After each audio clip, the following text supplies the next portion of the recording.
এটা ছিল প্রথমবার যখন মেয়েটি তার স্বামীর সাথে থাকতে যাচ্ছিল।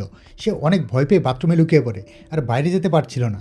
তখন বাইরে থেকে স্বামী তাকে ডাকছিল, তাই মেয়েটির আর কোনো উপায় ছিল না। ফলে সে তাড়াহুড়ো করে বাইরে বেরিয়ে এলো। সে নিজের উপর কম্বল টেনে নিল এবং স্বামীর পাশে শুয়ে পড়ল।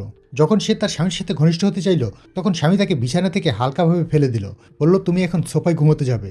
মেয়েটি হাসতে হাসতে বলল, তাহলে এটা সবাই একটা ভুল বুঝাবুঝি ছিল। সে দ্রুত সোফায় গিয়ে নার্ভাস হয়ে ঘুমিয়ে পড়ল। কিন্তু রাতে স্বামী আর ঘুমোতে পারল না, তাই সে চুপচাপ সোফার দিকে গেল মেয়েটিকে আলিঙ্গন করার জন্য। অপ্রত্যাশিতভাবে সে পরের সকাল পর্যন্ত ঘুমিয়ে পড়ল। যখন মেয়েটি এটা দেখল, তখন সে চমকে নিজের মুখ ঢেকে নিল। ঠিক সেই মুহূর্তে স্বামীও হঠাৎ জেগে উঠল।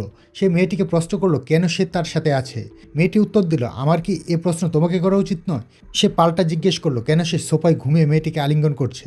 স্বামী বলল সে ঘুমন্ত অবস্থায় হেঁটে হেঁটে চলে এসেছে, কিন্তু মেয়েটি তাকে বিশ্বাস করলো না। সে তখন মেয়েটিকে বলল তাকে সকালের নাস্তা বানিয়ে দিতে। পরে যখন তারা সকালের নাস্তা খাচ্ছিল, তখন স্বামী বলল যে তার এই বালিশটি খুবই অস্বস্তিকর লাগে, তাই মেয়েটি যেন তার জন্য একটি বালিশ বেছে দেয়। সেই রাতে মেয়েটি তার স্বামীর বিছানার পাশে নতুন একটি বালিশ রাখলো। তারপর আবার সোফায় শুয়ে পড়ল।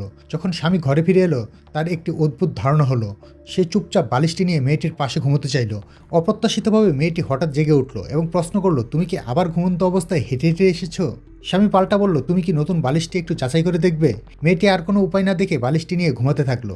গভীর রাতে স্বামী তখনও ঘুমাতে পারল না। সে আবার সোফায় গিয়ে মেয়েটির পাশে শুয়ে পড়ল। এবার মেয়েটি ঘুমিয়ে পড়ল না, বরং গভীরভাবে ভালোবাসা ভরে মানুষটিকে দেখল। শেষ পর্যন্ত মেয়েটি গভীর সুখ নিয়ে ঘুমিয়ে পড়ল।